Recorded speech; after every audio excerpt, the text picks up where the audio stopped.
Okay. Et økosystem, det er et afgrænset område af naturen, og de fysiske og kemiske forhold kan variere meget i de forskellige økosystemer. Og generelt så skelner man mellem to hovedgrupper af vækstfaktorer. Der er de ikke-levende, som kaldes de abiotiske vækstfaktorer, og det er faktorer som lys, vand, temperatur, pH, næringsstoffer, fugtighed og lysintensitet. Og de påvirker så de her planter.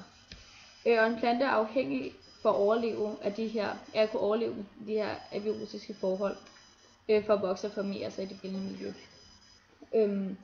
Så er der en anden hovedgruppe af vækstfaktorer, der kaldes de biotiske vækstfaktorer, og det er vækstfaktorer, der skyldes samspillet mellem levende organismer, og blandt dem er blandt andet konkurrence og græsning, fordi hvis et eksempel det kunne være, at der er en plante, der er 1,5 meter høj, men hvis planten ved siden af er 2 meter høj og skygger for den første plante, så kan den ikke få nok sollys til at overleve. Og så har det også noget at gøre med, at den skal kunne forsvare sig mod dyr, der spiser planten. Yes. Så så skal jeg fortælle om, hvad planten skal bruge, og hvad planten laver. Og solen tilfører det her økosystem energi i form af lys, og planterne bruger lyset til fotosyntese, hvor de danner glukose ud fra kuldioxid og vand i grønkornene. Og planterne de kaldes primærproducenter, fordi de er det første produktionsled i fødekæden. Glukosen bruges som byggesten til plantens vækst, og en del af de her glukosemolekyler bygges sammen ved stivelse, som ophobes i forrådsorganerne. Glukosen kan også sættes sammen til cellulose, som plantecellernes vægge består af. Og stofferne, planten opbygger på den her måde, kaldes organiske stoffer, og de indeholder alle grundstofferne kulstof, ilt og brint. Og nogle af de organiske stoffer indeholder også nitrogen og fosfor. Nitrat og fosfat, som er uorganiske ioner, skal bruges til at opbygge de her stoffer, og planten bruger også glukosen som brændstof ved respirationsprocesserne, der foregår i plantecellernes mitokondrier. Og ved respiration spaltes glukosen igen til kulldioxid og vand, og det vil vi fortælle lidt mere om lidt. Og glukosen bliver enten brugt til vækst eller respiration. Yes, her ser vi fødekæden, eller mere rettere sagt et fødenet, da det er et net af mange forskellige fødekæder. Vi havde, som Sille snakkede om før, bladene som primærproduktion, og så har vi ligesom sådan alt det, der spiser de andre ting, som konsumenterne. Og man kan meget sådan oversigtsagtigt se her, bladene bliver spist af bladlus, som bliver biller, som bliver spist af edderkopper. Myggen spiser edderkopperne, edderkopperne spiser myggene, fuglene spiser insekterne, osv. Og man kan se herude menneskerne, er der ikke så mange, der spiser, men de spiser jo så typisk dyrene, her som hjorten og svampene. Selvfølgelig spiser myggene menneskerne. Den havde jeg ikke lige overvejet. Og hernede har vi så de nedfaldende blade og bakterier, som er nedbryderfødekæden, som vi vil komme videre til senere. Ja, og som fremgår af figur 168, så er det grønkornene, hvor fotosyntesen finder sted, og de sidder altså i plantens blade, hvor vand tilføres fra plantens rødder, mens kuldioxid optages fra atmosfæren, og med solenergi, så kan fotosyntese finde sted, hvor planten producerer glukose og ilt, og ilten er et affaldsprodukt. Planter kaldes for primærproducenter, som tidligere nævnt, da de netop grundet fotosyntesen er første produktionsled i fødekæden. Som det kan ses ned på figuren med lysplanter og skyggeplanter, så er forskellen, at lysplanter har mange grønkorn, som er mindre effektive end skyggeplanternes få, og derfor lever de bedst lysåbne steder, mens skyggeplanterne satser på at være effektive ved lave lysmængder, da de har færre grønkorn, men kan have røde og violette hjælpefarvestoffer, som sætter dem i stand til at bruge de farver af lys, som de større planter ikke kan udnytte, og derfor er de mere effektive ved små lysmængder. Som det kan ses af respiration på figur 169, så foregår de i mitokondrierne, der findes i alle plantens celler.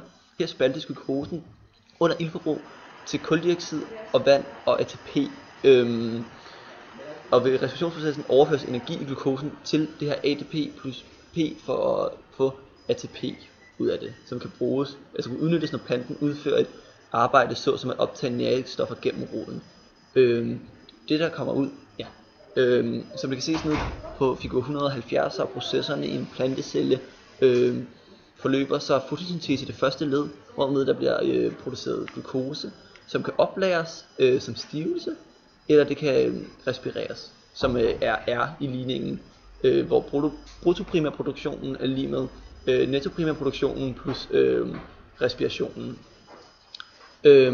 Nettoprimærproduktionen er den vækst, der ligesom kommer ud af den her glukose, som regel kun er omkring 10% af den faktiske energi, man får ud af det.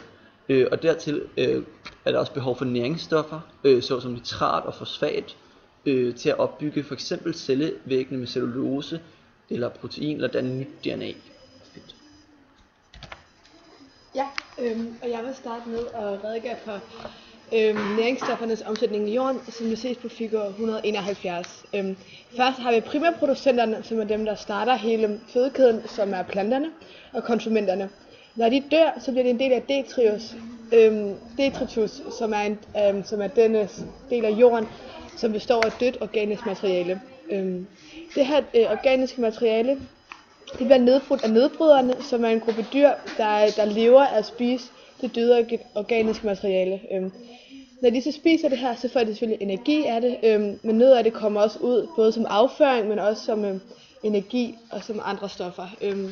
Og de udskiller så fosfat og nitrogen. Og nitrogen bliver hurtigt omgjort til ammoniak, og så har vi så fosfat og ammoniak, som er to vigtige stoffer for planterne til at vokse videre og skabe nye planter. Og så kan vi så se, at det er sådan en cyklus, og så har vi så lavet nogle nye planter, som der er sådan nogle dyr, der kan spise af, og så dør de så, og så kommer nedbryderne så og spiser dem igen, og på den måde har vi sådan en cyklus. Og så på figur 172, der kan vi se dyrs omsætning af energien i føden.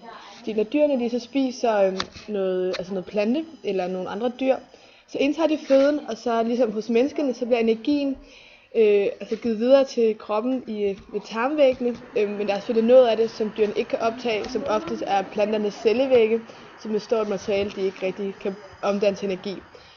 Det ryger så ud i afføring. Og det føde, der så er blevet optaget, det bliver så omdannet til energi, der bliver anvendt til respiration og til tilvækst.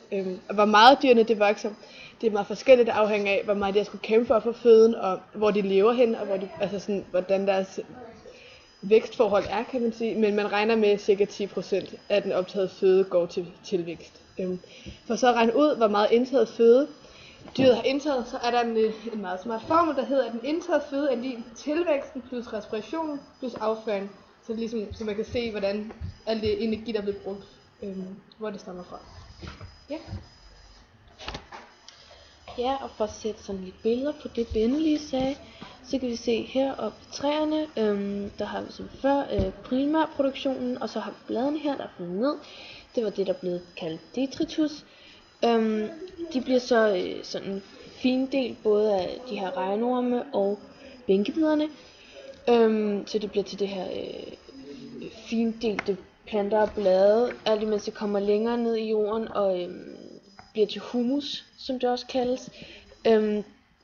Det bliver så sådan, hvad skal man sige, spist af regnormene og svampene, og de konsumerer ligesom de her bakterier, som så også laver nogle affaldsstoffer eller stoffer, der er til overs, som så er de her næringsstoffer, som planterne så kan bruge igen, og så går det hele i ring.